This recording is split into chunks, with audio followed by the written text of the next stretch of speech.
Welcome to Breaking Good, the officially unofficial podcast for Breaking Bad on AMC. I'm Jim. And I am Aaron. And today we're covering Season 2, Episode 7, entitled Negro y Azul. It's a Spanish title with a fittingly Spanish intro, I think.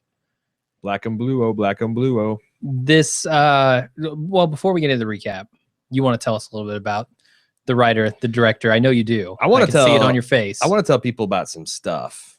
Oh, there's stuff? Oh, no. Better Call Saul. What in the hell is going on here? Seriously, what is going on? I'm hearing an echo. You are playing. That is obvious. You are playing the feed on the feed, man. I haven't done that in a while. Nope, that's a new mistake. All right. Yeah. Well, an old mistake brought back. We need to put that on the checklist. That we never use. Make sure you close down. I use it, not today because I don't have my glasses on, but make sure you shut down the Patreon feed because 30 seconds into it, it will blow your ears off. Okay. Probably doesn't do any good. That doesn't do anything good for our streaming connection either. So, okay, let's reset. And let me also look up. It's February 7th, right? Are we totally resetting, or are you just gonna start with the Better Call Saul stuff you want to talk about? What would you prefer me to do? Just start with Better Call Saul. Yep. Let me make sure I get the correct dates on that because I was going to wing it. Yeah, Sunday, February 8th. What I really want to talk about is a little bit of programming notes, which is, we come back with The Walking Dead on Sunday, February 8th. You know what else we come back with? Better Call Saul. Better Call Saul. It premieres immediately after The Walking Dead. And it's kind of got this weird double night premiere that they're going to, it normally airs on Monday. That's right. Yeah. But they're piggybacking on the success of The Walking Dead and jamming it in there at 10 p.m. on Sunday. And then it's going to be on Monday nights at, I believe, 10 o'clock still. Monday, February 9th. And we will have a double episode as well. Do we want to, that's a good question. Do we want to have this one podcast that does both episodes out on like a Tuesday, or do you want to do two podcasts, one for the first episode, one for the second, Tuesday, Wednesday? It's the kind of thing we probably should have worked out before we got on air. I think they're just re-airing the premiere on the next night. Really? I thought it was two episodes. No, I think it's the same episode 2 nights in a row. Oh, well, if that's the case, then bullshit. We just do the one podcast. Obviously. Yeah, and it'll be out Wednesday, 2 days after the show airs, like our Walking Dead and like our Breaking Bad podcast was. Sure. So we got that. I'm very excited about that. Yeah, me too. I'm looking forward to the show tremendously. Yes. I hope. That's less than a month away, man. Yeah. My highest hope for this show is that it is 90% as good as Breaking Bad. Sure. I'm hoping I'm not disappointed by it.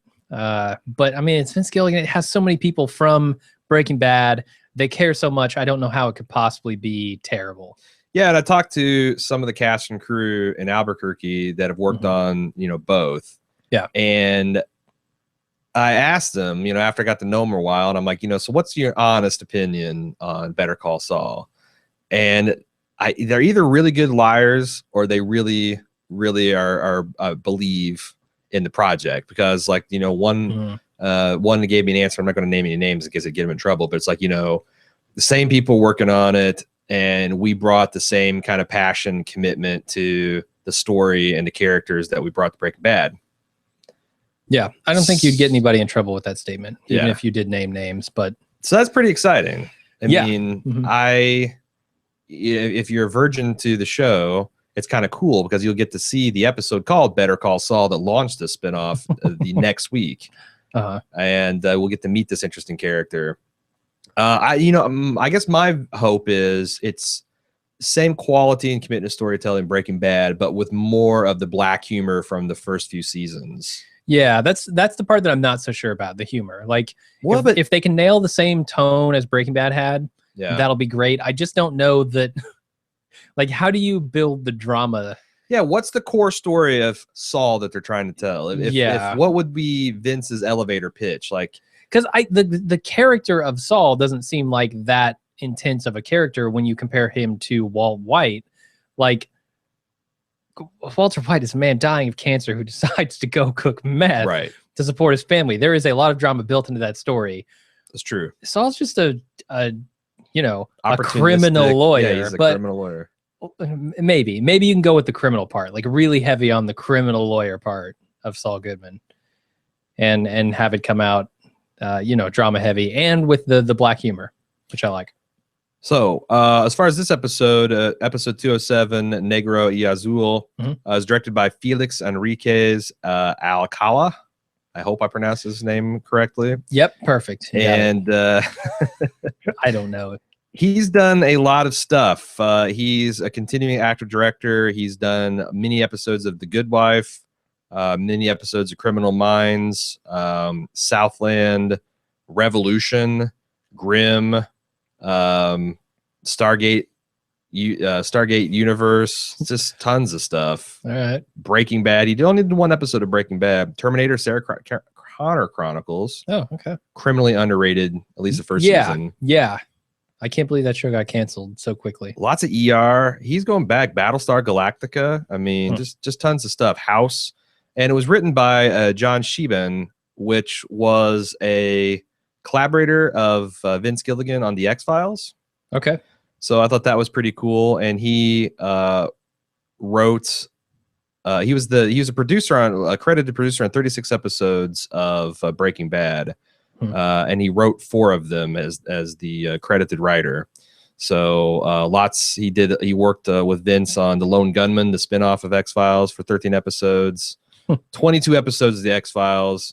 We're in pretty good hands in this episode, I feel like. Seems like it. As per usual on the Walking. No, I'm sorry, on the Breaking Bad. Yes. Okay, why don't we get into the recap now? Yeah? Yeah. Because we start off with a crazy music video. Until the RV, I remember distinctly the first time I saw this episode. And until the RV showed up, I thought, I was like flipping for my guide, like, what the hell am I watching? Do they move AMC to another channel? Yeah, this came out of really nowhere. Yeah. It seems like they like to do stuff like this from time to time. In season 2, they experimented a lot with format, I feel. They have the teddy bear floating around in the water. Like, what the fuck is that? They also have this, which is very surprising up front. So tell us a little bit about this music video, like what it is and what it means and all that stuff. So I think the term is narco corrido. Yeah. Or narco corrido. And it's essentially like, if you think of gangster rap being a form of the hip hop music that kind of glorifies drug culture in urban urban centers in America, then the narco corridos is like a northern Mexican phenomenon. And if you listen to Vince talk about on the Insider podcast, I guess this is like, imagine if the drug cartels had their own music houses. What do you call those? Record labels. Record labels. And they would, the cartels are the ones throwing the concerts. They're the ones hiring the talent. They're the ones making the music videos. Like, this is something they're all just doing, I guess, to kind of blow smoke up their asses. But it literally means a drug ballad. Yeah.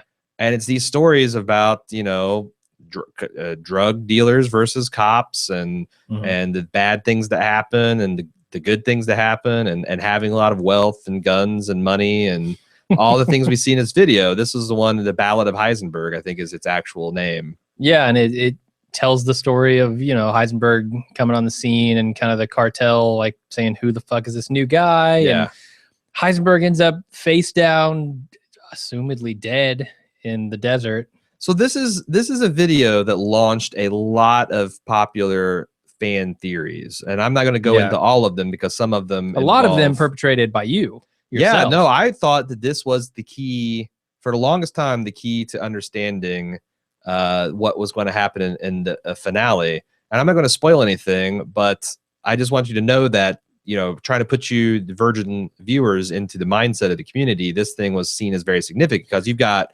like, people analyze things like the guy dressed up like Jesse, is wearing got a black umbrella on the side, and he's facing the audience, and Heisenberg is on the other side of the RV, and he's facing away from it. If and color theory ever went wild, and Heisenberg's face down, and maybe it's Jesse stepping over Walt. Yeah, is Walt going to be betrayed in the end? In the back? Yeah. Or is the cartel going to come out and get him? He's a dead man, but he doesn't know it yet. Does that refer to the cancer? Does that refer to the cartel? Who knows?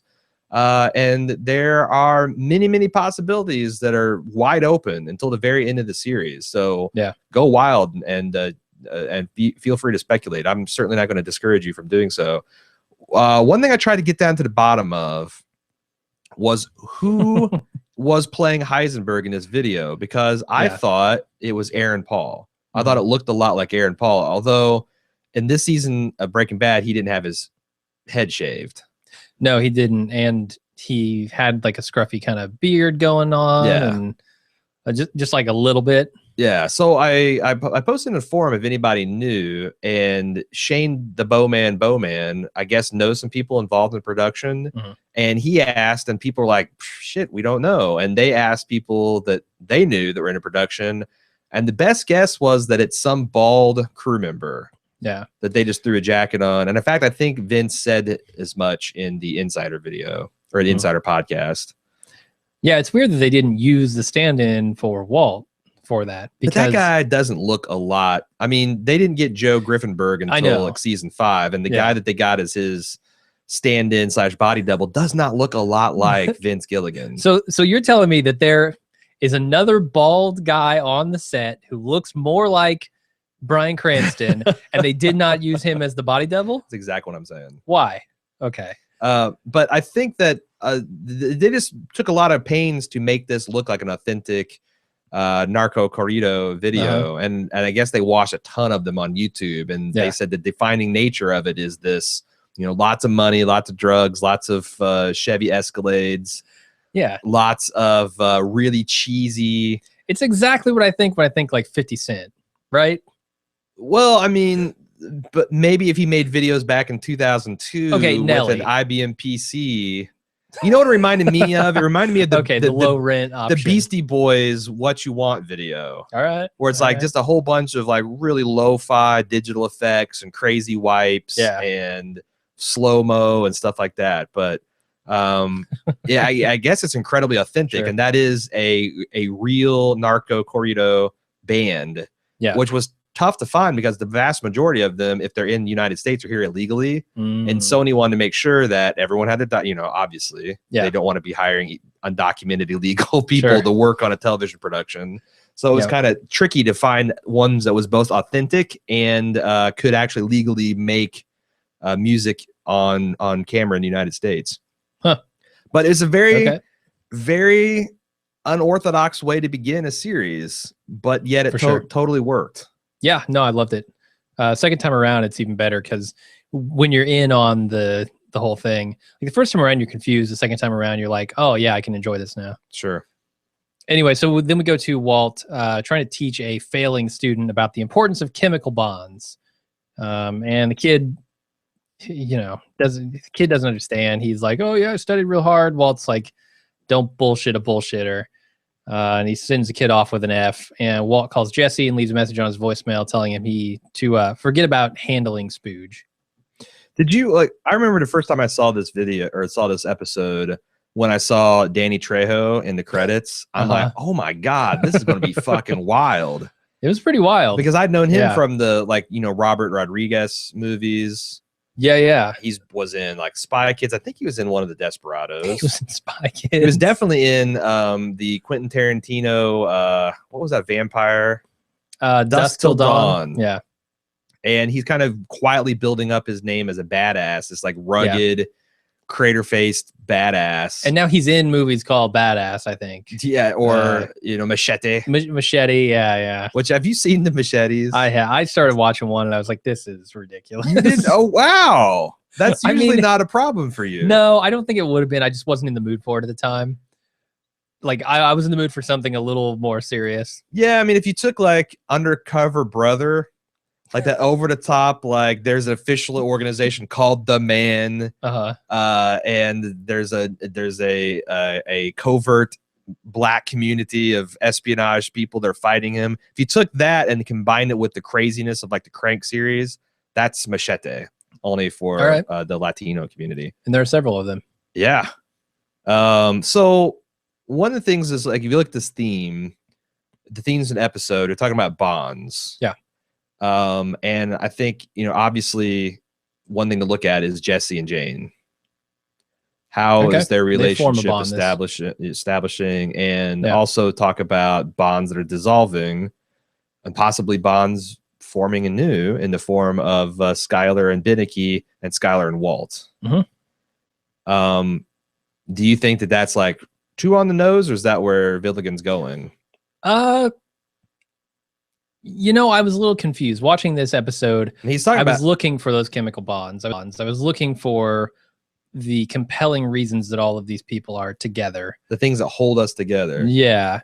And I don't know that I saw a lot of that in this episode, which confused me. You have a good point, because there's not a lot of reason for Jane and Jesse to hold hands at the end. No. Other than, Discovery Channel style animal attraction.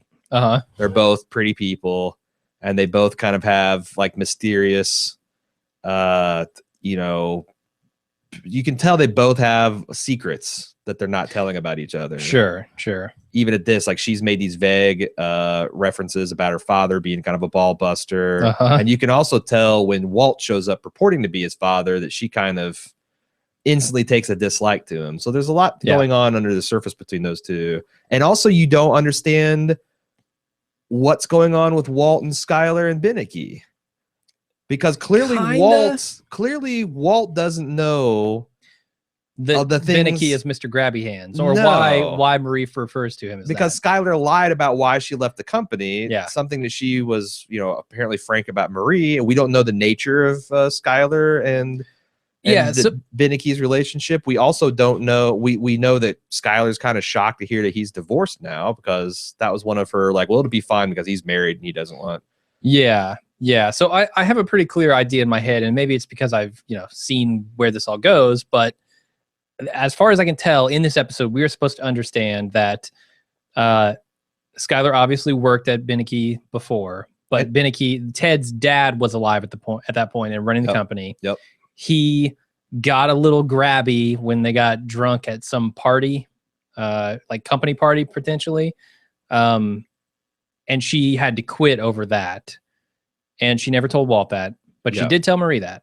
And also, I think a question to wonder, because if you look back at episode 1 of this season, remember we talked about, we didn't talk a lot in the main section, but I think we mentioned the spoilers, is when Skylar's going through like these family pictures, she comes across a picture of her and Ted. Yes. And she's that was clearly, super significant. It's a fond memory she has of him. I'm almost wondering... Yeah.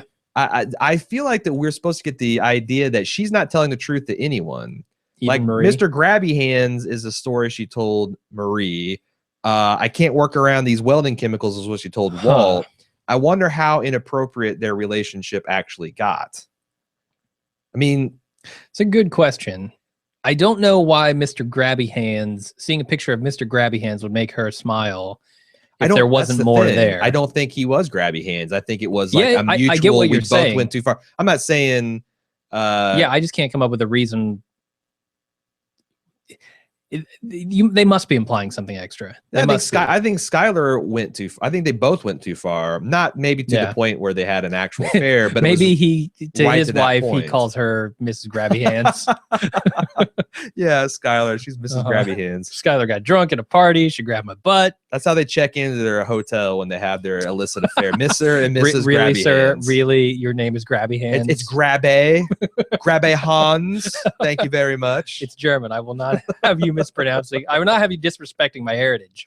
Not at all. Not at all. But yeah, no, you're right. I think there's definitely bonds here being formed and dissolved, but we as the audience are left in the dark so far about where they're going to, why they're forming, and what the significance is. Yeah.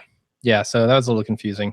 Anyway, so Walt obviously didn't get his answer on the phone, so he goes over to Jesse's house and he meets Jane. as he's pounding on the door trying to get into the house. She won't let him in, so Jesse finally comes to the door and lets him in. This is a good exchange, a really good exchange here between Walt and Jane. I just love how, like, Walt obviously can't tell her what he's doing, but Jane is just like, she totally has the upper hand here on Walt, and Walt's kind of seething underneath that she won't acquiesce to his demands. Yeah. But what's he going to do? Nothing. Nothing. He's powerless, and he hates that at this point. And she is not intimidated whatsoever by him at all. And you can tell that he's kind of getting a taste for being able to bully Jesse, being able to roll in the Tucos and blow up his lab. When like Badger and Skinny Pete and Combo are obviously very deferential, he's getting off on that. So when he goes and deals with people like Jane, it's a jarring reminder of you're a sick old man. And the other thing is, like, he may have power, and if he could tell her exactly who he is, she might actually respect that power, but he can't, right? Yeah. Like, there's some sort of impotence in the power he even has now. Sure. It's like, okay. Anyway, Jesse's, they go inside. Jesse's feeling bad about what happened at Spooge's house, and he tells Walt about it. And then Badger calls up, and Jesse decides that he just wants to forget all this and go back to sleep. I don't know. He's doing drugs. Jesse's doing drugs. What'd you make of that fat jack-o'-lantern shirt he's got on?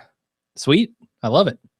What did you think about Walt's reaction when Jesse revealed that he killed Spooge and implied that he had actually shot him?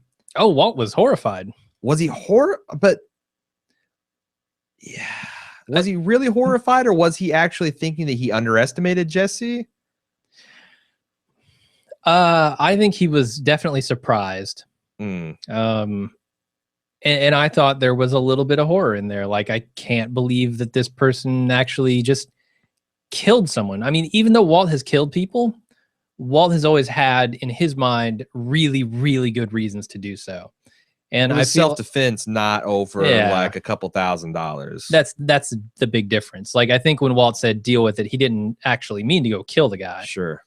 But when he thinks that Jesse did, that terrifies him a little bit. Right. But I also think it's disingenuous for Walt to, take this. I can't believe you handled it this way when I slammed the gun on the counter and said handle it. Yeah. Like, is a little protesting too much. Totally.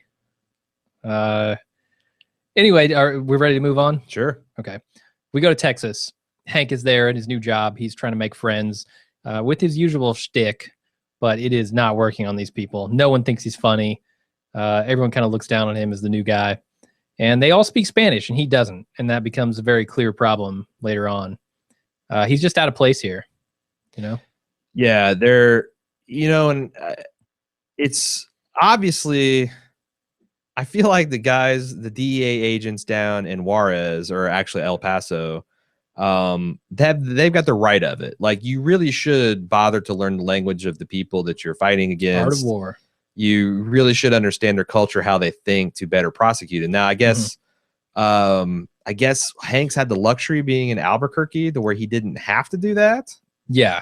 Like, there was enough. The tweaker population is more of the Jessies and the Skinny Peas and all that. Although, again, I don't know. I've always trying to figure out in his early goings whether Hank's police instincts are good or his technique is good or whether he's just a meathead idiot.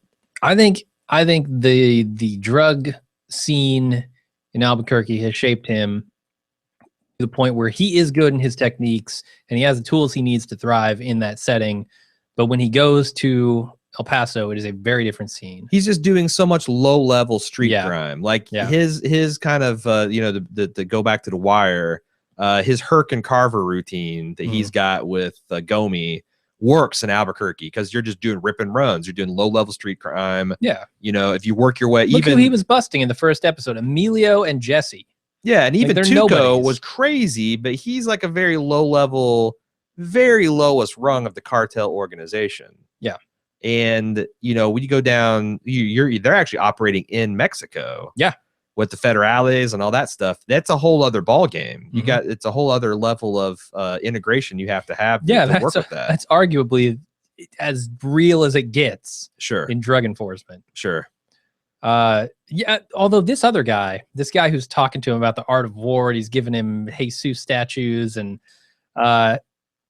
this guy is clearly the weirdo of the office, right? He has a 3-foot tall bust of this patron saint, Jesus Malverde. Jesus Malverde, the patron saint of drugs, like of gangsters, of drug dealers. On his desk, he's got a secondary statue there waiting to give Hank. This is the weirdo in the office, without a doubt. Is he that weird though?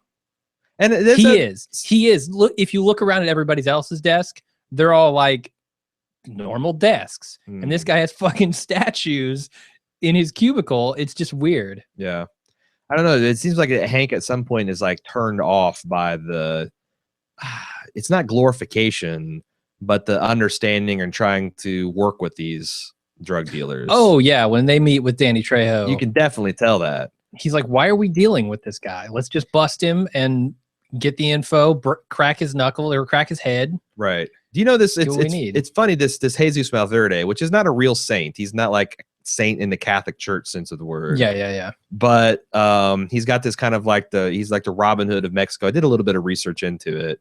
And there's been several people that have claimed like, you know, that he's done miraculous things since he's died and all that. I'm amazed at how many like Mexican restaurants around here have portraits of him and busts of him inside it. And now, like, I didn't up until today, I did not know this, but now I'm like, wow, like, is there a shadowy network of like, is like the M13 running all these Mexican restaurants out in the Midwest? Yeah, sure, definitely. Yeah, that's it. It's a dead giveaway. It's with burrito corrido.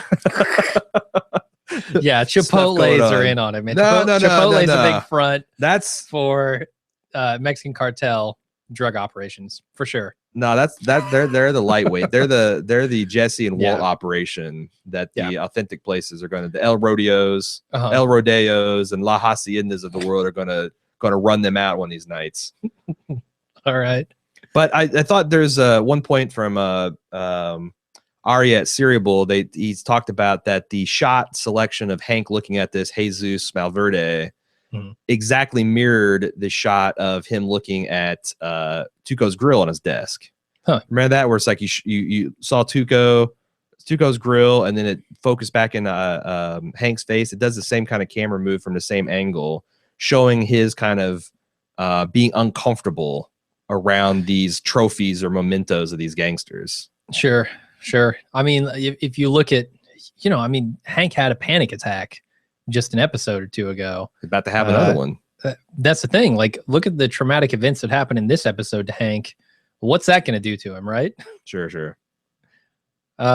Anyway, Walt shows up at the museum to pick up the money and drop off some meth from Jesse's crew. They ask him if Jesse really squashed that dude with the ATM.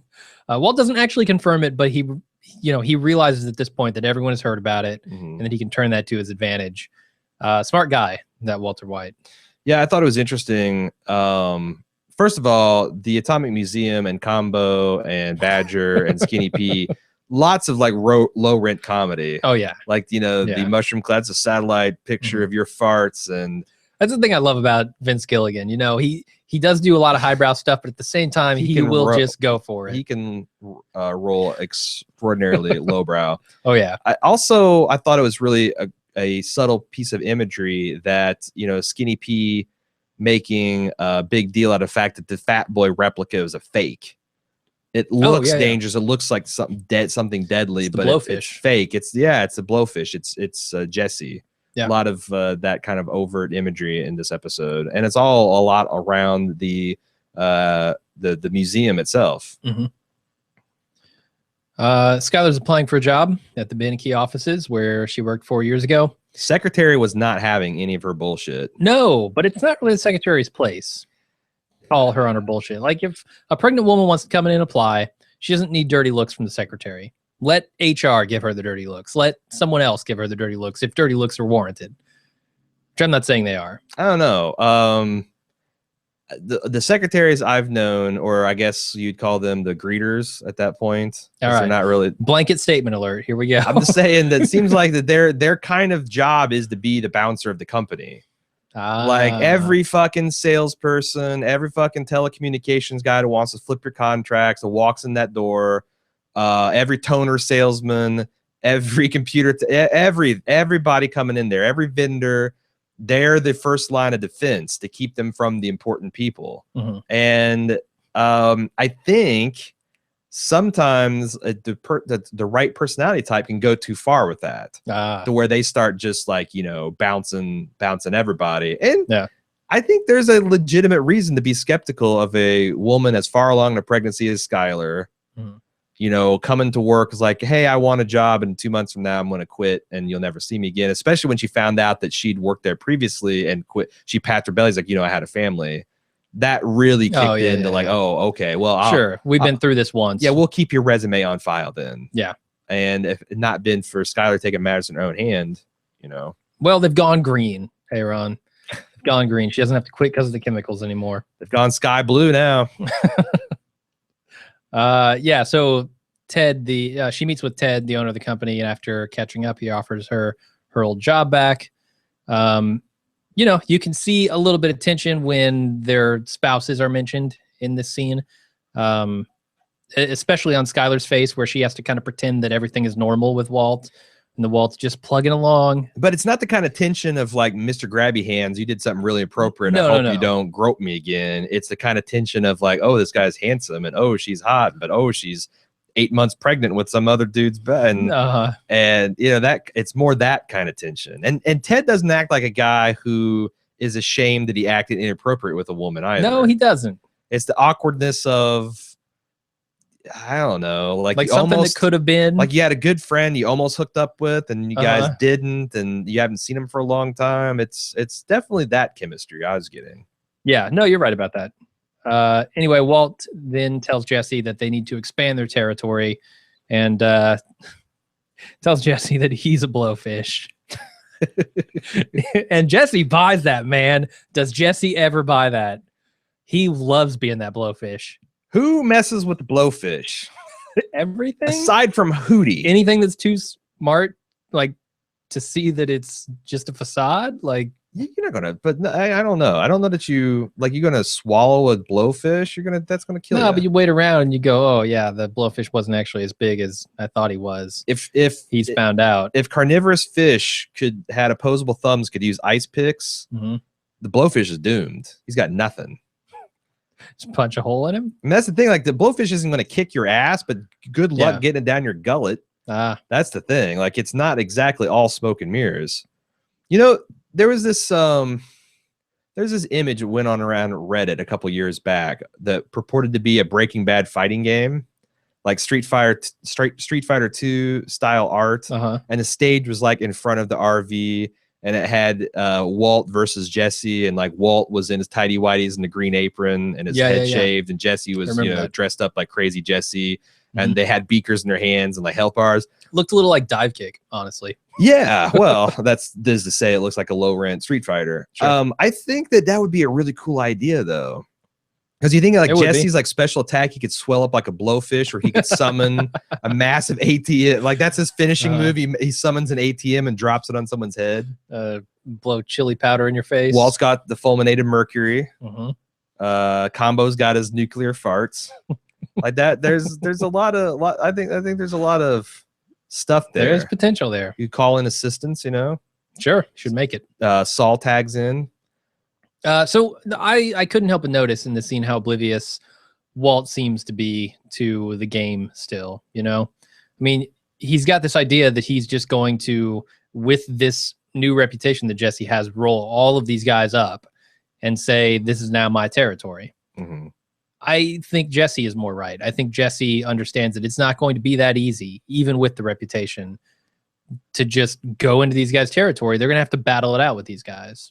Well, I'm just saying that it seems the pattern is every single time Jesse has an objection to Walt's plan based on his street smarts, like, you know, it's they get in the shit. They get in deep shit. Every time he ignores his conventional wisdom, they get into the shit, as you said. Yeah. And Walt doesn't realize that, and Jesse doesn't either. Like this blowfish thing, Jesse eats up hook, line, and sinker. You're right. You're right. I don't know how he's so easily talked into this stuff. But he is. You shouldn't blowfish up that bong so much. That's the problem. Yeah. That's a great line. We go back to Hank. He's with his new El Paso crew meeting with Tortuga, who is making a deal with the Sky Mall catalog. Hank gets fed up and threatens Tortuga, and it does not work. This is the scene where, you know, Hank just doesn't want to deal with, like, why are we dealing with this guy? Let's crush him. No, you don't crush the cartel as easily as you think, Hank. As easily as you crush Emilio in his suburban meth lab. Or even Tuco, where he's gut shot and wounded anyway. Yeah. This ain't Branson, Missouri. Yeah. I thought it was really great that the last thing he picked out of the Sky Mall catalog was a tranquil tortoise sculpture. And he's really invested in this persona. But he became a not so tranquil tortoise sculpture by the end of the episode. He did. Which, by the way, shocking how fast this plot moved. Oh, yeah. I would have bet 2-3 weeks pay that it's at least an episode gap between the introduction of Tortuga and his blowing up. And we were both like, what this is happening this whole episode? And it's really shocking with Hank, because Hank starts his job and Tortuga is blown up in the same episode. Happening in El Paso. This is the first time he's in Texas. Yeah. And it's crazy to me. No, I'm amazed at how full throttle this show is moving. Yeah, definitely. Okay, Skylar and Marie talk about Hank's job, and Skylar tells her about her new job. Marie's shocked that she went back to Mr. Grabby Hands' company, and she asks if money is becoming a problem and offers to help out. And then Walt comes home, and he goes into the bathroom to cough. Heck of a lung, it sounded like. My God. Yeah, and he clearly doesn't want Skylar to know that he's hacking it up either. Not at all. Turns on the shower. He's trying to disguise the sounds. Sure. You think the chemo didn't work for Walt? Think he's got some problems again? It certainly seems that way. I think that's what they're trying to tell us. Yeah. It's also weird that Skylar and him seem like they're on fairly good terms this episode. Do you think that's because the sneakier Skylar is, the more bullshit she's willing to put up with? I think so. I think she feels like either, turnabout is fair play and she's in a better mood, or she met with Ted and that put her in a better mood. Ooh. That's possible. It just seems like it didn't work with the cigarette, where she was doing that. That certainly didn't tone down her anti-Walt rhetoric. I just thought it was interesting that this episode, it's almost like nothing's amiss. Like Walt comes in with his bag and just blows past everything's fine, flips on the shower, and the Skylar wouldn't breeze on in there and be like, "What's up?" I was kind of expecting that to happen. Yeah, I wonder if it's also because Marie is sitting in the room and she wants to keep up appearances there. True, but Marie, fuck no. Marie's going to be like, she's the one that's first suspecting Walt of having the affair. Yeah, because she knows about the 2 phones and she knows the implications of that. Sure. So I'm thinking there's no way Marie, like Hank breezes past and says everything's fine and flips on the shower, and she's like, I bet he's trying to wash the scent. She didn't say anything that we saw. That bitch that he's cheating on you with. That goddamn Carmen. The hot principal at the school. He's washing the Carmen scent off of him. Yep. That's what's happening. It's exactly what's happening. Don't fool yourself, Jim. You know what else is happening? Breakfast. Yep. Breakfast the next morning. Skylar tells Walt that she got her old job back at Beneke, and it becomes quite apparent that she lied to him about why she quit the first time. Let us update the big breakfast scoreboard. Okay. It's now swollen to a hefty 7 breakfasts offered with an asterisk, because it's very arguable that Walt did not actually offer him that one omelet. Yeah, I think it's 5 and 6. He had no knowledge of the omelet. No, he was not offered the omelet. Okay. I'm sure he had knowledge. I'm sure he knew there were omelets cooking. Okay. But he was not offered an omelet. You can't turn down breakfast if you're not offered it. The official count then be 5 out of 6 breakfasts offered consume. That's unofficially 5 out of 7. Okay, if I'm being generous to the breakfast haters. But that's statistics right there. And Walt Jr. is particular about his breakfast. This is not the crunch version of my cereal. Where is my crunch? What? Yeah. That's the thing he's saying at the very beginning of this scene. Oh, is like, oh, this is the, whatever he calls it, Fruity Loops, not the Fruity Loops Crunch. He's very particular about that. Interesting. Yeah, not really. Jesse runs into Jane. Jesse runs into Jane on his way out, and he finds out that she's a tattoo artist because she has a drawing that she's doing. And then a guy on a bike rides up and recognizes him as Pinkman, and Jane is, surprised but not surprised by him not having the last name Jackson. Right. She's not surprised. Oh, really? You're not Jesse Jackson? Yeah, I'm shocked. Although you had the Michael Bolton from Office Space. It does happen. It does happen. Sure. I'm not a tattoo guy. I don't have tattoos. I've wanted to get 1 or 2, but I always set like some goal for myself to allow myself. And by the time I've either achieved the goal or forgotten about the goal, I forgot about the tattoo, which tells me good thing I haven't had a tattoo. But I just gotta say, the idea of a tattoo artist with 0 tattoos, that's not going to fly. No, nobody gets in the chair of a tattoo artist that has no tattoos, right? I don't know. It depends on how good of an artist they are. Right? Like I don't need the guy working on my car to necessarily own a car himself. Like, but it would be very strange if Financial Mechanic did not own a car. And in fact, never like cars enough to actually fall in love with one or commit to one or any of those things. Even when you were like 17 and stupid, really?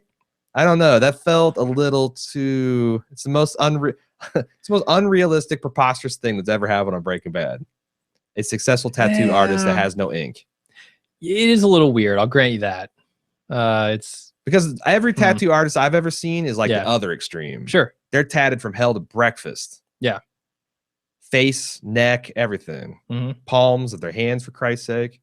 All right. Sure. That's a little weird. But she does a pretty good drawing. I like that. Yeah, it's a succubus, right? It definitely looks. Yeah. It is. I think, which is interesting. That's the female demon that feeds off the life energy of males. Yep. Doesn't bode well for Jesse. No, I don't think so. Although arguably being with Jesse does not bode well for Jane either. Yeah. Dynamic duo. Hank's on a stakeout. Whoa. What do you think about the biker pulling up? Did you think this was an intentional allusion to the scary Mormon bikers that showed up in the first season during his hallucination and turned out that they were just, friendly Mormon bikers? No, I didn't. I think this was just a way to show us the word is getting out on the street about what Jesse did. Right on. And so when we go to, it's a way to say, hey, the stuff that Walt assumes is all correct. Is working. Yeah. All right.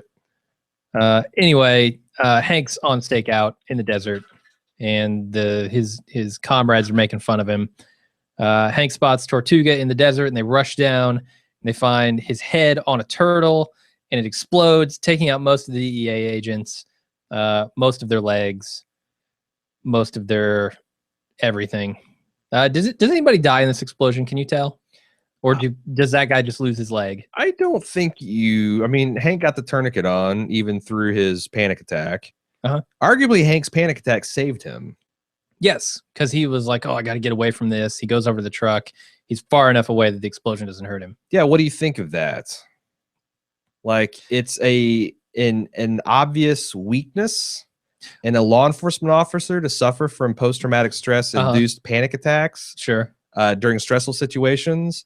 And yet it saved him. Are you saying this is a sign that Hank should get out of the No, DEA? I'm saying it's interesting in kind of like a unbreakable, Mr. Glass kind of way that this weakness is actually a strength, or it's actually something that saves him.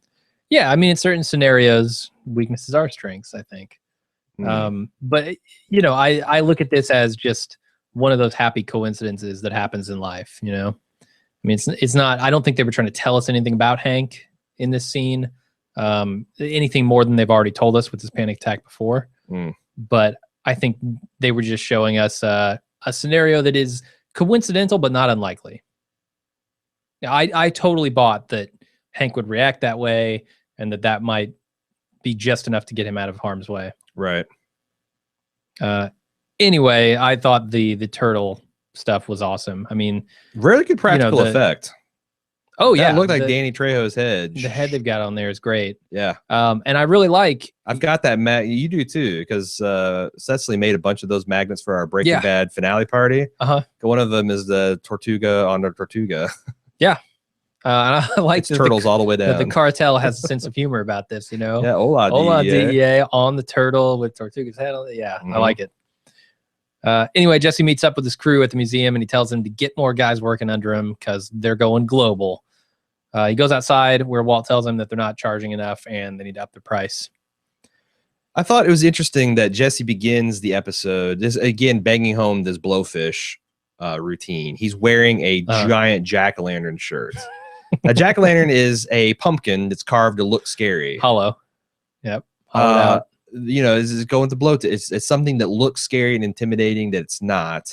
Now that Walt has filled his head with these grandiose ideas, he's wearing a skull that's wearing a crown, which reminded me of like in The Wire that when Marlowe's talking to his, I guess, mentor that's got the wheel shop, and he's saying, you know, everyone that's worn the crown on the streets is either in the ground or in jail. And Marlowe's like, well, the important part is they wore the crown, which is a really odd fatalistic thing to say. Sure. But do you think that there's a little bit of, you know, Jesse, he's the blowfish, he's the jack-o'-lantern, but now he's the king, but also there's that symbolism of death. Like this is his embracing Heisenberg's suggestion is going to be bad for him.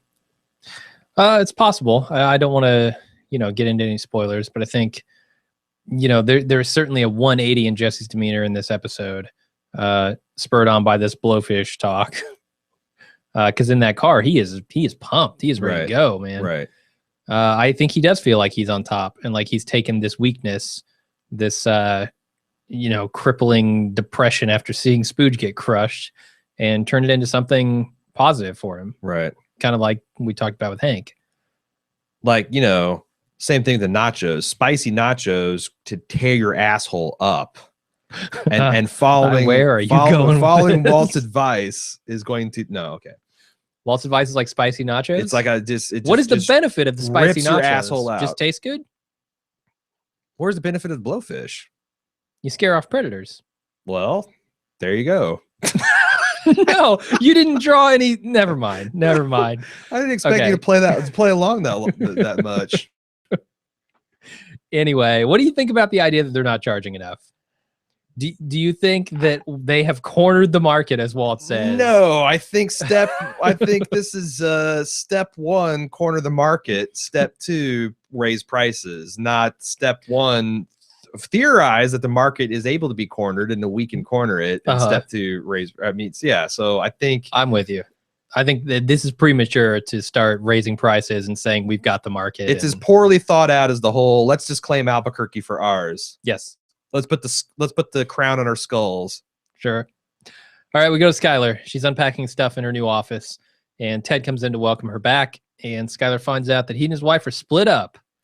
Uh-oh. He's also got a grape juice stain on his shirt that Skylar says is wine, which kind of has me thinking that there's an alcoholism thing going on here. Maybe that there is a little bit of truth to the being too drunk.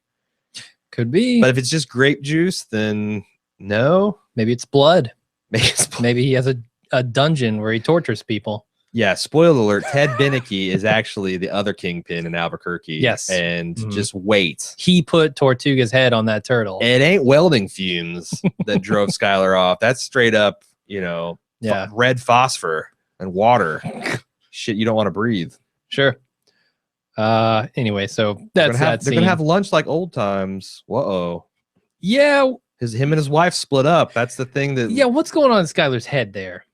What do you think is going on in Skylar's head? I think Ted is a handsome, successful dude. He's everything that Walt. He's literally everything that Walt is not. Although, you know, Bryan Cranston, arguably a good-looking guy.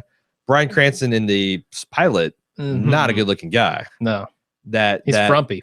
He's frumpy as hell. Yeah, and you know, arguably Skylar's little mommish in some of these episodes, but she's looking right for her interview, and that's the thing. She cleans up her act pretty well to go to the interview and to meet Ted at work. Yeah.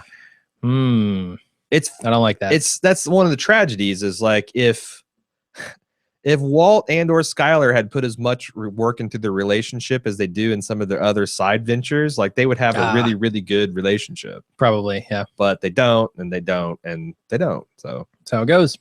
All right, Jesse. He's testing out his new TV. He hears Jane come home. He's eagle-eared, for the eagles don't have great hearing. What has great hearing? Bat. Ears like a bat. Yeah, he's got ears like a bat when Jane comes home. He goes out back to smoke with her. Ears like a British monarch.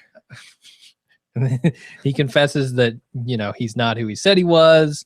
And I think Jane already kind of knew that, because obviously you can hear through the walls. He heard her slam the door through the wall. She definitely heard the conversation that Walt and he had earlier. Why do you think that? How could she not? Like, if you can hear her close the door? Well, but I think that's a different, like, I can't hear you having a conversation outside your door in an apartment, but I for damn sure can tell when you go in and out, because it's like, you know, it's slamming onto a structural component of the house. So I don't know that she heard everything that they said, but definitely I buy that Jesse could hear her going outside and slamming the screen door or whatever. Okay. Anyway, so he goes out there, says he's not who he said he was before. He's not Jesse Jackson, in fact. Jesse invites her in to check out his new TV, and then it doesn't get signal, but Jesse's hand does when Jane goes for it at the very end of the episode. Did you think that there was a lot of obvious imagery with the television saying searching, you know, searching for a connection? With Jesse and Jane searching for this connection? Sure, that makes sense. And Jesse talking about how this new setup he's got, the blacks are really, really black. Like that's a foreshadowing that where Breaking Bad's going. That might be a bridge too far, but I think maybe the, you know, searching stuff could have something to do with it. Okay. Still, again, the Jane connection came kind of out of nowhere. It feels to me like Jesse's the type of dude that she should. I mean, he's shady as fuck. Yeah. She knows that he's into something shady. He's got bikers, scary looking biker dudes giving him dap. He's some got guy claiming to be his dad, trying to break into his house and having these angry conversations. Something's weird there. He's got lawn chairs with his flat screen television. That ain't right. That's just Jesse, man. Like, that's not shady. That's just Jesse. He dresses like I mean, I get Aaron Paul's a very attractive man. He dresses like a fucking fool. Yep. He goes outside looking like that. It's one thing if you got a 4XL pumpkin shirt that you wear as a nightgown. Whatever. That's his style. Jane has the goth thing going on, so I don't know why you're not complaining about that. Because I don't know. Because yes, it is a goth thing, but she looks put together. She looks like she thought a moment before she walked outside and said, "Yep, I look good in this." Where Jesse thinks he looks good in that. I guarantee it. You think so? I guarantee it. You just don't. Yeah. I know he doesn't look good. He looks like a fucking idiot. He looks like a fucking idiot. But they go out of their way to make the make subjective nature of personal aesthetic. He knows he looks great. Okay. We have many thousands of people listening to this podcast. Ladies, is there anyone out there that got moist at Aaron Paul wearing this ridiculously baggy shit? Or guys, I don't care. If anybody's like, yeah, I want to take that game down, I would like to know. I think people can succeed despite the way they dress, but there's no way. I mean, like, I feel like Jane, I don't know, maybe Jane's a danger whore. She's looking for the bad boy. She's looking for the bad idea. I don't know, man. There are people who would look at your gaming shirt and say, that guy looks like a fool. Critically, I don't often go outside looking like this. Like when I go to Bald Move, I wear my gaming shit and I wear my stuff. I go outside. I don't go out. I don't wear sweatpants outside. Put on your public face. it's like there's some things you just I don't know. Maybe I just think it's personal preference, and like I don't like it. Certainly, I would never dress like Jesse dresses, but if Jesse wants to dress like that, let him. Who cares? No, I'm aware. I've got an Octodad shirt on, and people look at me and they're like, "He's a goddamn fool." Okay. So you went to IKEA like that today, although you zipped up your hoodie. So I did. You notice that? See, I did see that. I blowfished it up. We'll blowfish up this bong real quick. Hold on. Yeah. I want to blowfish up this drink. While you're doing that, should I do some pimping? Yeah, that's it for the recap. Hey, it's a brand new year. Jim and I survived the harsh Georgia winter of 2014. Actually, we're in the middle of the harsh Cincinnati winter, and it sucks. Ooh, it's in the single digits here. When I walked over to the studio yesterday, no joke, my beard and hair froze stiff. I don't know why you're walking to the studio, man. I'm saying, saving gas money. It's sub. I'm going to start my car in sub-zero digits and drive 30 seconds and then shut it down. That's got to do bad things for it. I don't know. Well, look what it's doing to your beard. Look what it's doing. It's making it glorious. Yeah. I got the full north beyond the wall thing going on. Yeah, you do. Anyway, we survived the year. Can we make it through 2015? Our fate is in your hands. We need your support. If you appreciate what we do, please consider some of the variety of ways you can do. You can go to patreon.com/baldmove, where you can watch our podcast recorded live. You can do lunch with Jim and Aaron's with us, which, I published a public one on our website and on Facebook for Christmas presents. If you want to kind of get an idea of that, you can also go to our YouTube. Somehow I accidentally plus people found out about that. I don't even know how. Well, I didn't intend to give that one away. I just fucked up the publicity settings. And if you go to youtube.com/baldmove, it's the #1 hit.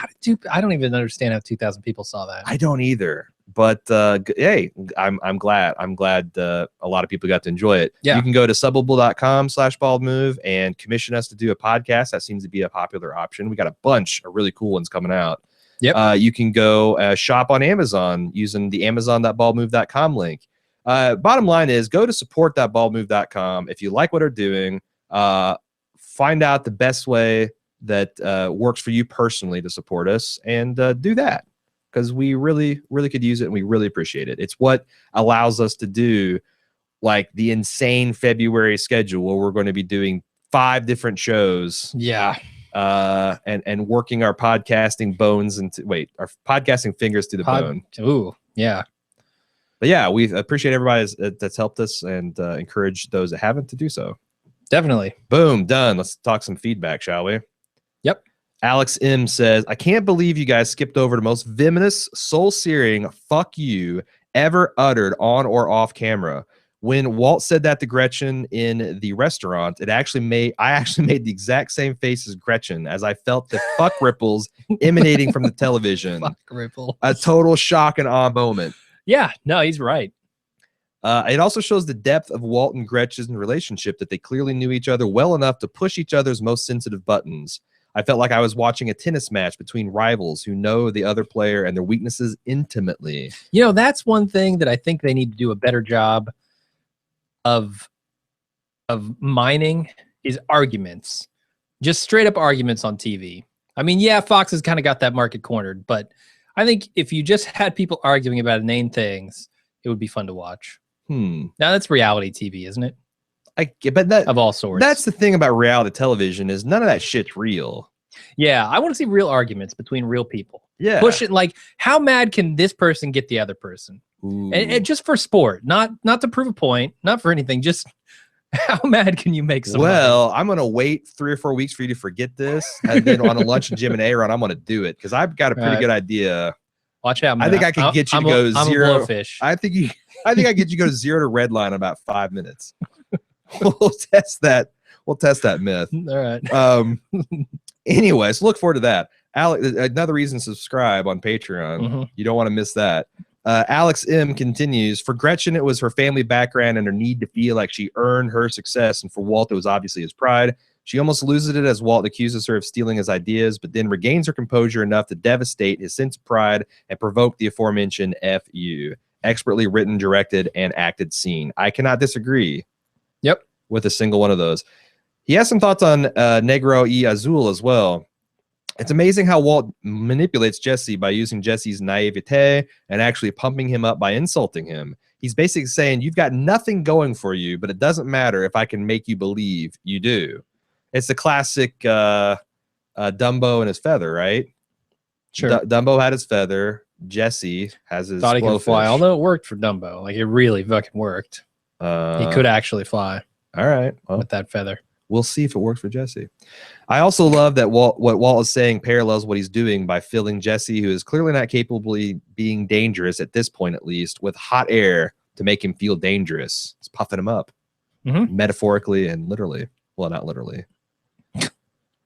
I'm also not sure what this means, but I thought I'd throw it out there. I noticed that in this season, there are 3 separate instances where female characters respond to male characters with the exact same phrase in a similar circumstance. In 201, Walt is staring at the TV after seeing Tuco kill Nodos, and Skylar can't get his attention. He suddenly realizes she's there and says, hey, but she responds, hey yourself. In 206, which was last episode, Walt walks out to Gretchen's car in a driveway after she stopped by the White House and responds to his knocking on her window with a hey yourself. Finally, in this episode, Jesse walks up to smoke with Jane by saying, hey, and she responds with another, hey, yourself. Each scene involves a breach of trust. Skylar is being lied to and knows it, not to mention she's about to be sexually assaulted by Walt. Gretchen has been unknowingly wrapped up in Walt's lie, and Jane realizes that Jesse has lied to her about his name and occupation. Although, to be fair, I feel like she knew she was being lied to from the jump. For sure. Each is also followed by the 3 female characters forgiving or otherwise excusing the violation of trust by the male characters. Skylar pushes back, but ultimately seems excused Walt's violations. Gretchen's willing to at least meet Walt halfway and ultimately partially support his lie to Skylar. And Jane excuses Jesse's lie by saying, I don't care what you do, just don't do it here. And even seems attracted by his goofy bad boy thing. Is there something thematic going on here, or am I reading too much into it? I bet if you go up to Vince Gilligan and you say, hey, 5 times out of 10, he will say, hey yourself. He's just I think he's hard on his personal dialogue. Yeah, yeah. It's a damn coincidence, but I'm with you, man. I can't think of a valid thematic tie other than the one he lays out here, which is all well and good, but yeah, I mean, you know, I feel like Vince Gilligan, we are blowfishing him up into this mastermind when in fact he is just using his natural speech patterns in his writing, and that's what we're seeing. Sure. Not everything can have a meaning. I don't know. That's not true. I'm waiting for I Dead think Man's it's true Brew in to this come case. All right. Moving on to Liz G said the opening sequence. First time I saw this episode with the Spanish singers, I thought I was on the wrong channel. I recall reading recaps the next day and learning about narco corrido bands. To read that drug ballads or forms of music made me feel like I lived under a rock. Was anyone else familiar with this type of music? I will say that even Vince Gilligan wasn't familiar with this form of music. Yeah, not really. That this is something that they saw one day in very early pre-production. And they're like, and Vince like, yes, we have to do one of these things. So research it and find out about it. And because he said a lot of times the season 2 is a very structured, where they actually sit down and try to meticulously do things. They had the time to actually pull this off. Yeah. And make it authentic and do all that kind of stuff. So no, I had never heard of it. You've heard of it. It's called gangster rap. Well, but it's not this form. Here's the other thing. It's just a different nationality. About the Jesus Malverde and everything. I'm not so sure that the Mexican restaurants around here just aren't blasting narco corrido music, because it sounds exactly like this. They totally could be. You know, and they're probably laughing all the way to the bank. They're like, oh, stupid Midwesterners. They have no idea what they're listening to. Yeah, when gangster rap's like die, motherfucker, die, or calling 187 a motherfucking cop, you don't mistake it for happy music. Like if you're German or French or Swahili, you're listening to that pumping and you're like, this is aggressive, angry music. You know, you got the Tupac's Dear Mama and stuff like that. Sure. But this stuff, like it could be blasting while I'm eating my chimichanga and I'd be none the wiser. Yep. Again, there's a shadowy La Hacienda, El Rodeo, Jose Frog conspiracy. Jose, Okay. Yeah, that's there's the 2 chains in Indiana. There was the Consuelas and Jose Frog. They were both owned by the same thing. Never heard of Jose Frog. Really? No. Wow. You've never lived in, Jim. She continues, Liz G. I continue to be surprised by how early things occur. I thought a few more episodes would pass before Hank saw the head on the tortoise, even though when Tortuga introduced himself, he referred to the tortoise and turtle. We talked about that. Yep. Walt, the puppet master, continues to manipulate Jesse, even though Jesse didn't kill Spooge. He is only there because Walt made him handle the situation. Now Walt has talked Jesse into expanding their territory, even though Jesse knows it could lead to trouble for him. This episode's the only one time I thought Jesse looked cute. Oh shit. Oh man. My moistness theory didn't even survive the feedback section of the single podcast. God damn it, Liz. Did you get the memo? She goes, I'm not talking about Aaron Paul. Obviously, he's cute. Jesse was so adorable as he tried to come on to Jane. His ridiculous clothes couldn't take away from how cute. Oh, see? Okay, all right. Succeeded in spite of the clothes. Redeemed. Boom, my theory's back. He's like he's a little guy who wears his clothes way too big. He is. I agree with that. Personally. Yeah. She also said, did you know that the actor who played Tortuga is a former felon? He served time in San Quentin. I hear he killed a man just to watch him die. So I hear. I've seen him in tons of stuff over the years and looked him up on IMDb when he was on Sons of Anarchy. No wonder he plays thugs and tough guys. It was in his wheelhouse. Somewhat shocking that a person hasn't heard of Danny Trejo by now. Yeah, he's in a lot of stuff. But it's interesting because like Luis Moncada, which we'll meet next season, I think he should hook up with Robert Rodriguez because I think he could be a legitimate action star. Yeah, I mean, if 60-year-old Danny Trejo can be pulling off this shit, all you gotta do is deliver one-liners and kind of look like a badass, right? And he's good at that. He does both of those funny, things. He's charming. He's also an ex-con.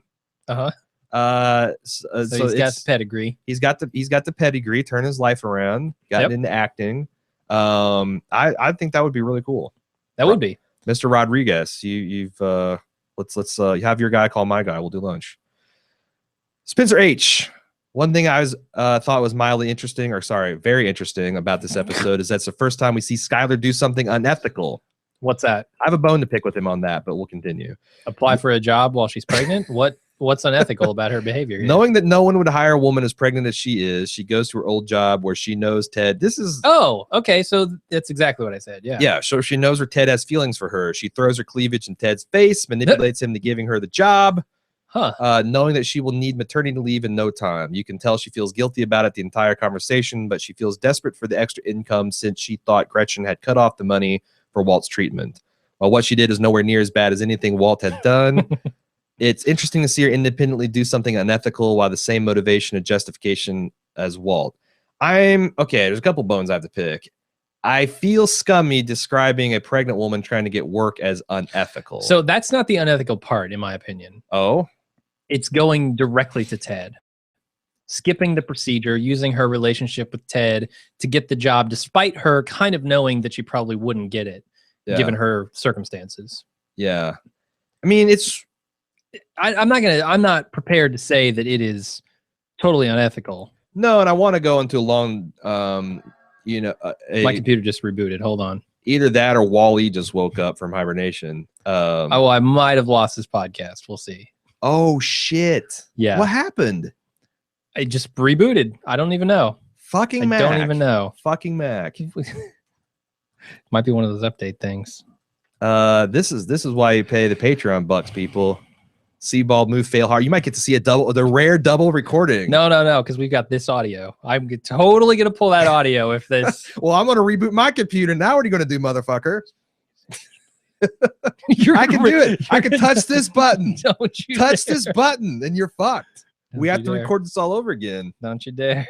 This is the start of the 5 minutes of Jim Jones rage. You get it? Because the thing is, the YouTube stuff's not as good. I have an hour and 6 minutes of. That's about right. Yeah. Right? Yeah.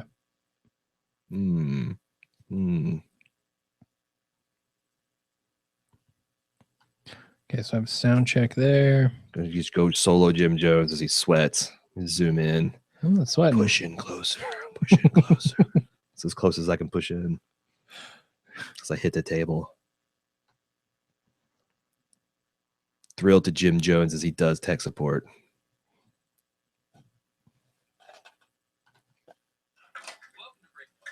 Let's try and flip these around, yeah? Did you say welcome to Breaking Bad?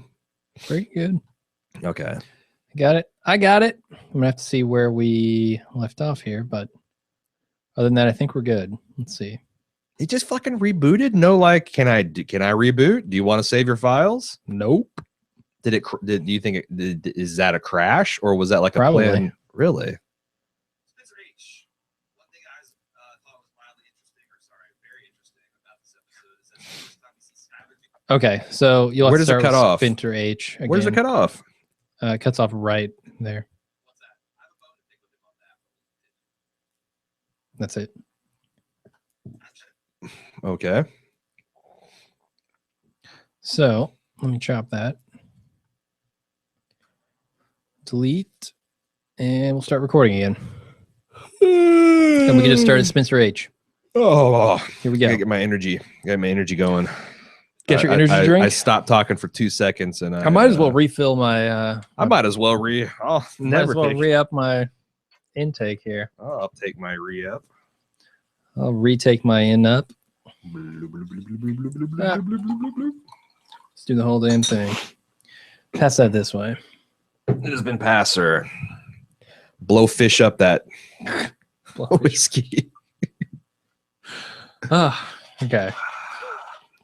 Drinking shitty whiskey out of a Southern Comfort glass. Somehow it's appropriate. Yeah, plastic shitty glass. What are you doing, man? This glass is awesome.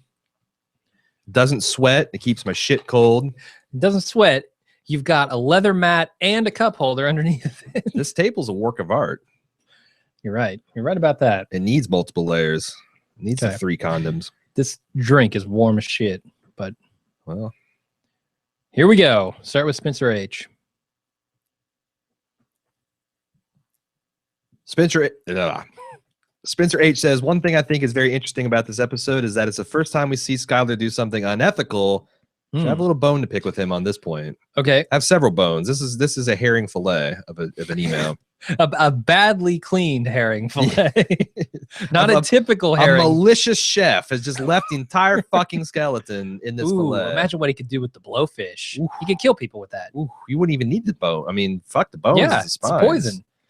If a chef serves you blowfish that's liver inflated, you know he wants to kill you.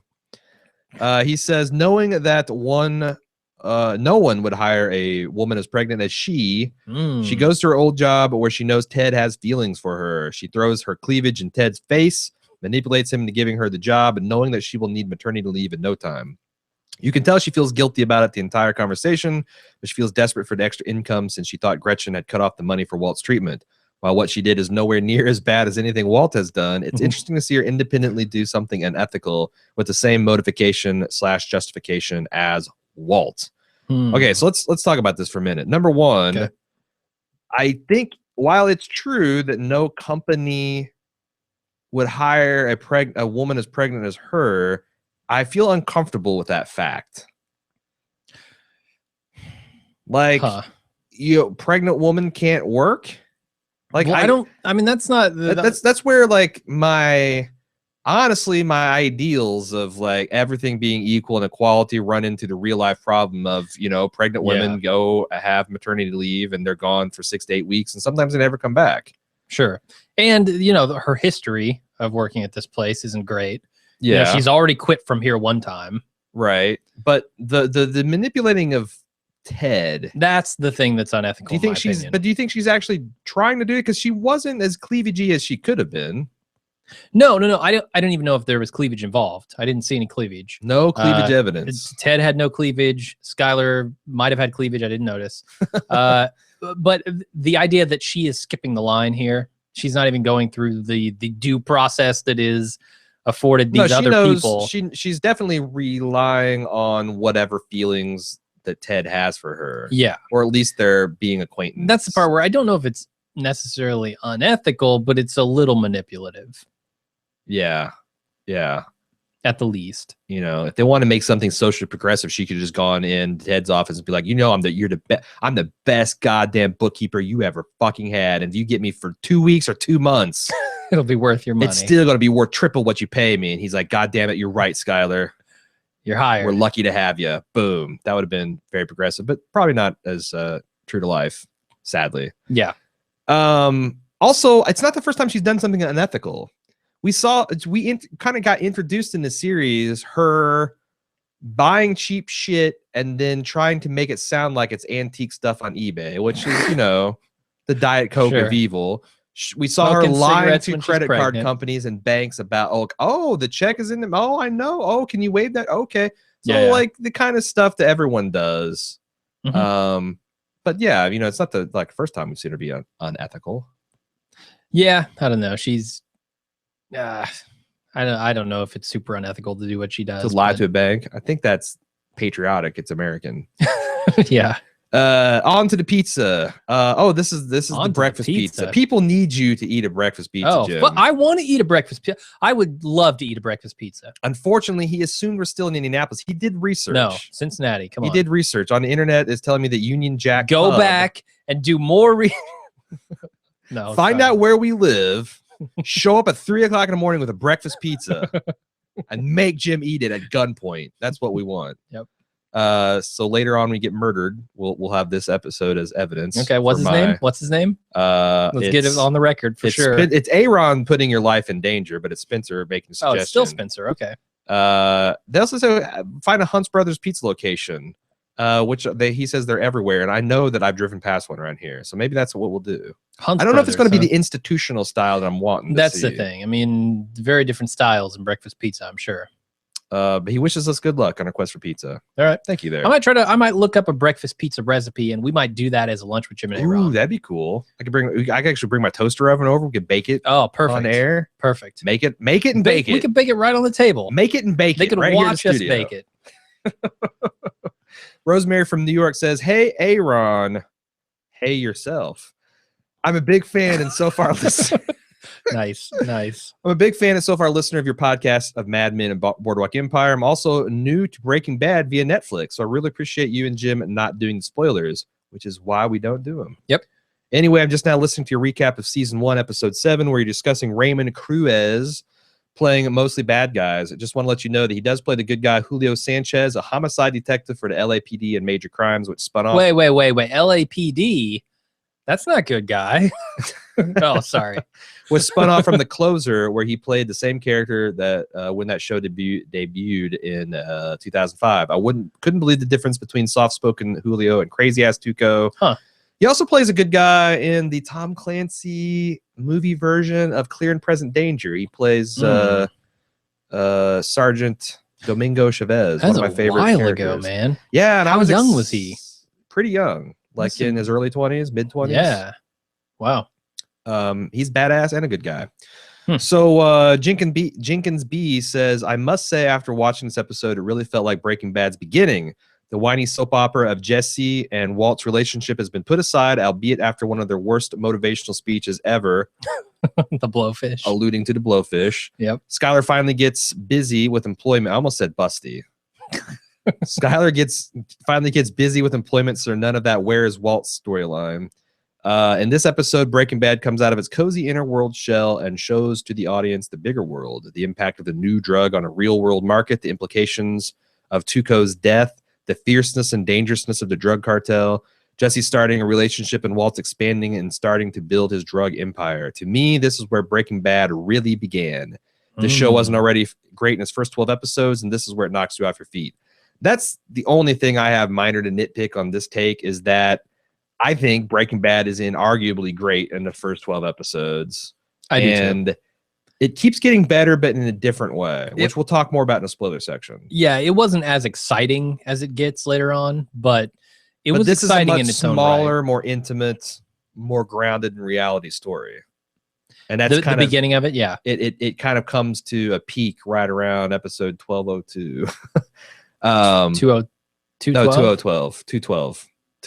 Okay. 212. Yeah, the 12th season, the second episode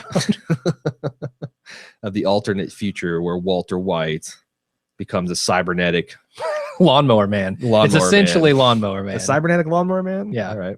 That was the plot of True Detective too, wasn't it? Yes. Yeah, it was. Yep. Yep. So that's all I got for feedback. If you'd like to fish our mailbox up, you can do Halle Berry style. You can, that's swordfish. Yeah. I got my fish confused. You can do so at breakinggood@baldmove.com. You can also go to our forums at forums.baldmove.com and check out the official thread or post whatever there. If you want to get the shit spoiled out of you, you can stick around after the ad or the music, whatever you're hearing here. Yeah. We're gonna do some spoilers for this episode and the rest of the series. So if you don't want to hear that, check out after we say goodbye. If you do want to hear it, stick around. Until then, I'm Jim. I'm Aaron. Bye-bye. And we're back with the spoiler section. Do we have anything to talk about this week? I have a couple of things to talk about. So, do you? Let's go with you. Yeah. I tend to steal the spotlight on this. So this video that we start out with, at the time we were thinking this must be the key to understanding all of Breaking Bad. That's true. I maintained that nearly to the end of the last season. Yeah, and along the way we were always trying to see where it fits in the puzzle. Heisenberg does end up dead. He does not end up dead in the desert. He does not end up dead at the hands of the cartel. None of that seems true to me. He's not end up dead at the end by Jesse's hand, which is where I thought they were going. Yeah, Jesse stepping over him doesn't mean anything. None of that story that the cartel has any involvement in this seems to play out really. Sure. So with that in mind, what do you think is the purpose of this video? Is it just to do something visually interesting, to do something kind of crazy? Is it to tell us, the cartel is going to start getting involved in this? This video is the Silver Surfer to the cousins Galactus. They are the herald of things. It's the herald of things to come. I don't get the reference. The Silver Surfer shows up. It's like, fuck, Galactus is next. That's right. Your planet's about to be eaten by a cosmic force. And is the Silver Surfer going to protect it? Is that his job? Does he fight Galactus, or is he the harbinger of Galactus and a warrior for Galactus? It's a complicated history. Okay, I don't care then. Okay. I was gonna say I can go back to the Silver Age and we can talk about this if you really want to, but I know your feelings of comic books. Yeah. You like them about as much as your hobbits. I'll wait for Silver Surfer 1, I'll catch that, and then Silver Surfer 4 through 8 I won't watch. Yeah, Fantastic Four. The Rise of the Silver Surfer. But he'll get his own movie. Soon. I don't know. Soon. Fox owns all that shit. Fuck, Ant-Man got a movie. Come on. I'm saying Marvel doesn't own Silver Surfer. Oh, they don't? No, they don't own the rights to. No, well, no, Marvel does, but they don't own the rights to film rights. Fox owns that, just like Sony. Fox owns X-Men, Fantastic Four, fucking Fox, and Sony owns Spider-Man. Yeah, and then Marvel owns the rest. Okay. Anyway, I'm glad we sorted that out. Anyway, welcome to the Amazingly Pulp Show. Shit, what did you ask me? Yes, it's the Herald. It's because I know Vince plotted all this out. I think he definitely had in mind how things were going, and he introduced the cousins so early in season 3 that was his intention.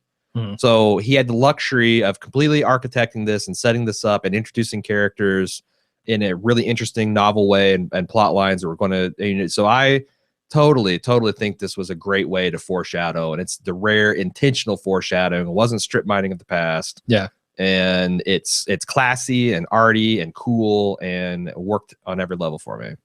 But I loved it. Yeah, I will say it wouldn't surprise me in the least to find out that Vince originally had broad strokes for the end that matched up with this video. That then maybe so. Yeah, a combination of Gus Fring blowing up. Yeah, with Giancarlo Esposito's brilliant performance and him saying, wow, I got to get more of this in here.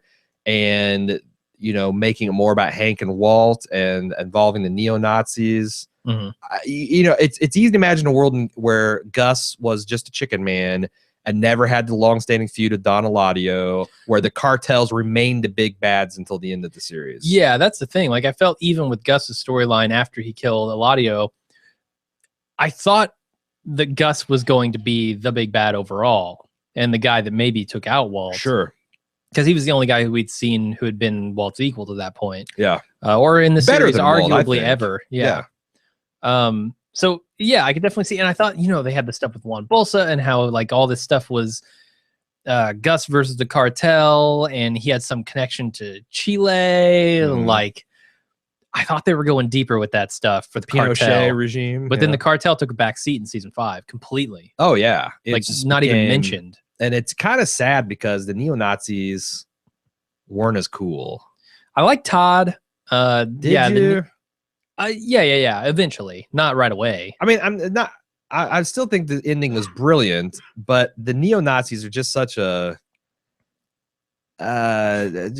cartoon easy villain, right? And even more so than like the Mexican cartel. But that shit's real. Oh yeah, like if anything, American coverage sugarcoats that shit. Sure. Like even the bridge is as bizarre and fucked up as it gets. Like it can't compete with shit that actually happens down there with these cartels. Yeah, it's like that's honestly. Then so Vince Gilligan, and I'm not. This is not criticism because so you don't like the movie American History X. What I'm saying is that to speculate that there's a faction of neo-Nazis that are so powerful that they can orchestrate these prison murders and like this and have these the wherewithal and capability of having this the hideout where they mass produce all this meth, strain my credibility just a little bit. All right. I just neo-Nazis are not I mean, I guess outside of prison, where everything gets really tribal, they're just not that powerful. I didn't think they were particularly powerful outside of prison. I thought they just were capitalized on Walt. Yeah. Yeah, you might be right. And they didn't seem to have any reach into the community like Gus did. I'm just saying that it wasn't. They're not as. They're not as gritty, a little more real. Cartoony. Yeah. And then maybe you can say the same about Gus. That this guy's like owns his chicken stores, but he's also this. But he also felt like when you learned his backstory, you kind of felt like, yes, this guy could actually happen. Well, that was my point. Like the backstory they were building seemed to have a lot more left to mine, and they never minded. Yeah, which was surprising to me. Not bad, just surprising. Yeah, but there again, there's where the community made a hell of like Vince is just looking for a reason why Don Eladio wouldn't just smash this guy like a bug. Yeah. Oh, well, he's got powerful friends in the ex-Pinochet regime, and he's just looking for something that he can put as a non-plot hole, and then us Breaking Bad fans go wild with it. Yeah. Like, man, Gus is gonna be like the president's son, and like all this shit. There's gonna be Chilean assassins coming in, and helicopter gunships. The cousins were nothing, man. Yeah, right. Wait till you see the real shit. Right. So some of that's on us, but sure. But yeah, it is a little interesting that we got so much of the neo-Nazi and so little of that other thing. Well, I mean, I guess we were invested in the cartel stuff for 3 seasons. Like most of season 2, all of season 3 and 4 were cartel because they were all Gus, right? Right. I don't know. Maybe other thing is Vince was just running away from how popular he was making these really incredibly popular villains. He's like, you know what? Fuck it. I'm going to have neo-Nazis. Nobody is going to be like Team Panzer Gray, Yeah. Nobody's going to be Uncle Nazi. Sure. So anything else that you had? Yeah. Woohoo! Jim's bringing the fire. Jane and Jesse hooking up. They held hands, Jim. I don't know if you understand hookup and how it's used in popular culture. They hooked their fingers up. There you go. Now being able to talk about this scene, this is kind of why I said like you heard him through the wall and stuff like that. Jane, knowing what we know about Jane and her past with heroin abuse and all that stuff, that's why they hook up, right? She sees like I assumed that she heard this conversation and realized, oh, he's selling drugs through the wall. And that's kind of why she started to change her mind about Jesse at this point. Yeah. Like, if not, why do you think that she's changing her mind? I think you're Jesse? right. There's this relationship guy. His name's Terrence Real. And he wrote this one line that's always stuck with me, that you date and or marry your baggage. And you are doomed. Like people are pattern recognition machines, right? Even on a subconscious base, it's like those Rorschach tests work that way. It's like you see things where they're not there, and you find patterns and you gravitate towards those. So when you have relationship patterns that you've been through in the past, even if they're fucked up and maladaptive and bad for you, you tend to subconsciously or no gravitate towards those things because they're comfortable, they're a routine. And I know how to behave in a relationship where I'm treated this way, or where the expectations are this or that. And I think it's a very human thing that, you know, conscious Jane does not want to be a heroin addict. Yeah. Subconscious Jane, the junkie, really, really wants heroin again. Does she not consciously make that? I think conscious Jane, the subconscious Jane would say, I really want heroin. Conscious Jane says, I see Jesse as a person that's like me. He's a guy with some problems who's trying to turn his life around, trying to be responsible, and it's okay for me to get involved with him. And we can support each other. And she backs into it that way. And then you know, what's interesting about Jesse and Jane's relationship is, at first, I remember when they first try drugs, and you think, and because she's got the sobriety token, you think, oh God, Jesse's so terrible for Jane. By the end, you're thinking, oh God, Jane is so terrible for Jesse. Yeah. And almost all of the sympathy you had just episodes ago melts away by what a junkie she is. Yeah. Oh, totally. And that's the thing. Like, who was that other? If I'm throwing quotes around, what's that guy who said that you can trust a person, you can't trust a drug? That's in some kind of movie. Yeah. It might have been in Breaking Bad. It might have been. No. But that's my point. Is like, shit. It might be in like Big Lebowski or something.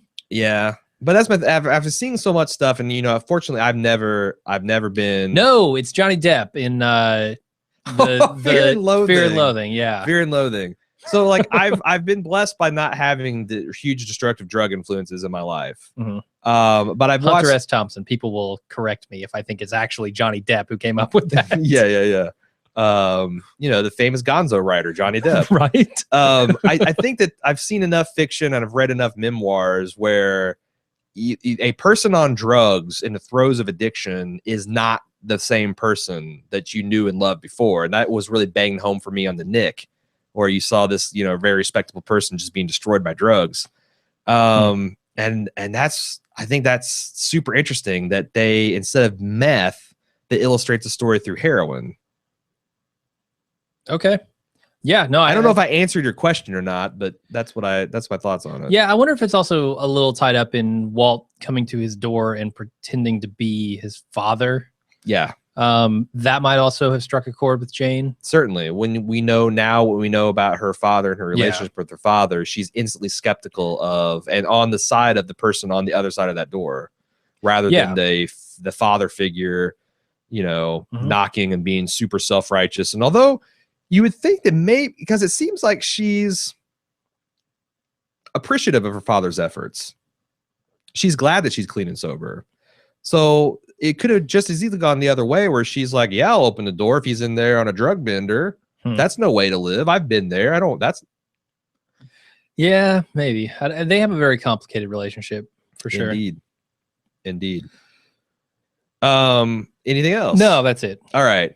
I thought that it's very intentional how the atomic imagery of the fireballs and stuff in the museum is a very on the nose foreshadowing for the plane crash that happens later on the season. Oh, all right. And in fact, that's what, like, you know, you remember when Walt gets pulled over by the officer and he screams, "Hellfire rain down on my house." It's like, and you see these giant fireballs in the background of all these things where, you know, Vince Gilligan is trying his best to set up Walt's culpability in this plane crash. Yeah. With all this foreshadowing. I don't buy it. You don't think it works? I don't like it. It doesn't work, but I can see him doing it, and I respect him for that. It's weird to me that the most scripted and plotted and planned out season of the show is the one you buy the least. Well, here's the thing. Like, it's just not as organic to you. You don't feel like this season is brilliant. Yeah. In fact, there's going to be an email here in a second arguing that it's except for the last, it might be the finest season of Breaking Bad. When Gus gets in the mix, man, I really love this show, but it's great. Like I said, in the main cast is great in a different way. And I kind of like, after I read that, I started thinking about it. I'm like, yeah, you're right. And watching season 2 again has really given me appreciation for some of the really fine work they're doing here.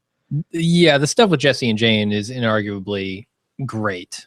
Yeah. I mean, Jane's death, all that stuff is just so on the mark. I thought it's interesting how Jesse and Hank both have this PTSD that's as a direct result of Heisenberg / Walt's actions. And Walt's the person, like in next episode, we're going to see Hank in bed dealing with this, and Walt goes to comfort him. In this episode, we saw Jesse unable to get out of bed. Walt goes and comfort him. It's like he's the one that causes it and also the one that pulls him out of the funk. Yeah. So we talked about the bonds and how that equals the the dissolution of Walt and Skyler's relationship and his attraction to Beneke and Jesse and Jane. Also, I thought it was interesting how Walt says that I'm Jesse's dad, which is the only time he explicitly says that, and in a whole series that shows them with this very paternalistic relationship. Yeah. In fact, it culminates, I think, in season 5A, where Walt is on a lot of painkillers and Walt Jr. is helping him in the bed, and he calls Walt Jr. Jesse by mistake. Oh, I think that's much sooner than 5A. Is it in 4? I think it's in 4, yeah. Which nothing really comes of. That was another theory I had. I know. That was going to be significant to Walt Jr. realizing what was going on with this old man. Yeah, Walt Jr. never does. But we also see the beginnings of his jealousy in those relationships. Like anytime Walt Jr. or Hank takes on the role of a father to Walt Jr., Walt does not like it. Walt does not like it when he's bragging about being a DEA agent. Walt doesn't like it when he's, telling him where he can't drink or he can drink. And we also see that anything coming in between him and his relationship with his adoptive son, Jesse, is a problem. He did not like it one bit that Jane was challenging his authority, and that just gets worse. I mean, these two hate each other more and more as the season goes on.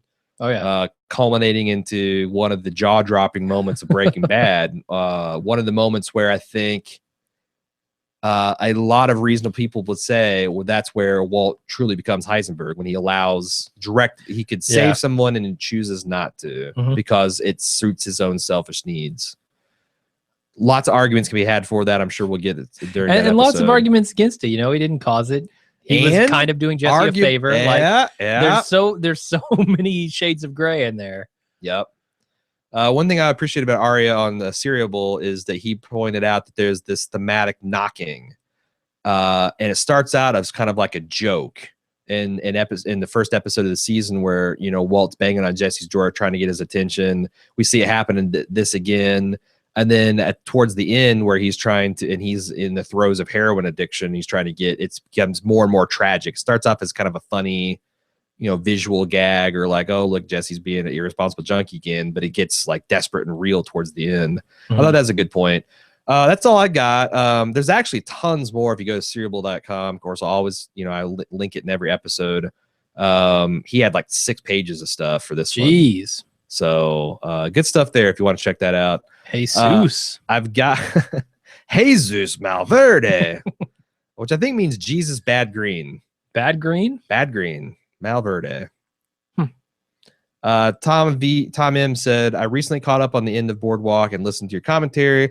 A throwaway comment from the penultimate episode is what I want to respond to. You compare your fear of the final season of Boardwalk I gotta stop at 1 glass of whiskey, man. When I refill between the feedback, I get a little slurry. All right, I will hide it under the table the next time. Thank you.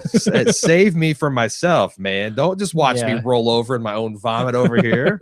I'm your friend, for God's sake.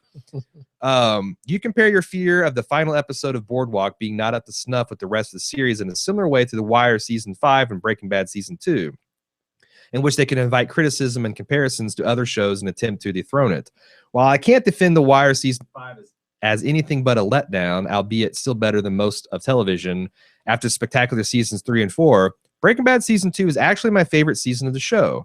It's so well plotted, perhaps the second best plotted season after perhaps the second best plotted season after season 4. But also, it's a simpler time for the show. There is not a supervillain in Gus, a meth kingpin who operates out of a chicken fast food restaurant and has personal vendettas with Mexican cartel top brass, provides a super lab hidden underneath a laundromat for Walt and Jesse to produce cartel quantities of meth. There's no stoic, wait, where I got lost here. There's no stoic, what the hell? There's no stoic twin cartel assassin stalking Walt. There's no plot convenient madrigal to allow Walt to expand distribution worldwide. Don't get me wrong, I love all these elements of the show, but my favorite era of the show was when it was about simple, low-level meth production and distribution, all the problems that might arise in this, and the effect that meth dealing has on the lives of people who are outside of Walt and Jesse's personal sphere. The plane crash and black and white openers tied to hidden puzzle episode titles are, to me, absolute brilliance on par with something like the extraordinary event that happens at the climax of Paul Thomas Anderson's Magnolia. On top of that, season 2 might be the funniest season of the show, funny in the black comedy way that Breaking Bad approaches humor. The only criticism I can levy against it is the one that is completely out of Vidligan's hands. If not for the writer's strike, season 1 could have been significantly improved by wrapping up the Tuco-Hector plot at the end of that season, allowing season 2 a little more breathing room to explore the low-level meth production era of the show before transitioning to the Gus era in seasons 3 and 4. But I feel the writers did the best with what they had and delivered my personal favorite season of the show. I find it, and again, I'm loving this season knowing what's coming at the end. And I kind of agree that there's something special about how kind of intimate this season was, how it was all about Walt and Jesse figuring things out and relying on each other. There's something kind of unpleasant about seasons 5 and 6, or season 5A, season 5B, where they're kind of at each other's throats and not trusting each other. Oh yeah, I mean, this is definitely a case of what do you prefer? Do you prefer Jesse and Walt? Is that the kind of show you want to see? Jesse and Walt figuring shit out, working together, or is the kind of show you want to see what it becomes later? It's kind of like, I don't think there's any right or wrong answer there. Like, it's just personal preference, you know? It's like Rambo 1 or Rambo 2. Rambo 1 was this kind of like surprisingly thoughtful look at like what it's like to be like at government corruption and what it's like to be a Vietnam vet, a soldier without a war to fight. And Rambo 2 was just fucking nuts. Yeah, I think they're equally awesome in different ways. Yeah. I don't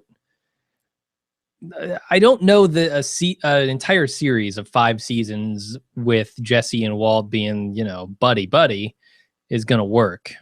Yeah, you're right. You kind of need both elements. And I think, you know, some people will prefer the season 2s of Breaking Bad. Some people will prefer the season 4s or season 5s.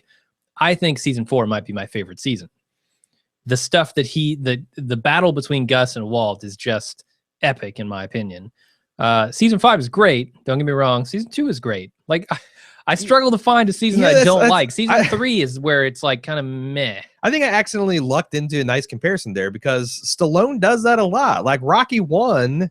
Oh yeah, is a good film. Fantastic. Rocky 4 is a fucking awesome film. Rocky Balboa is actually an incredible film. I like Rocky Balboa more than any other. And then we won't talk about Rocky 5.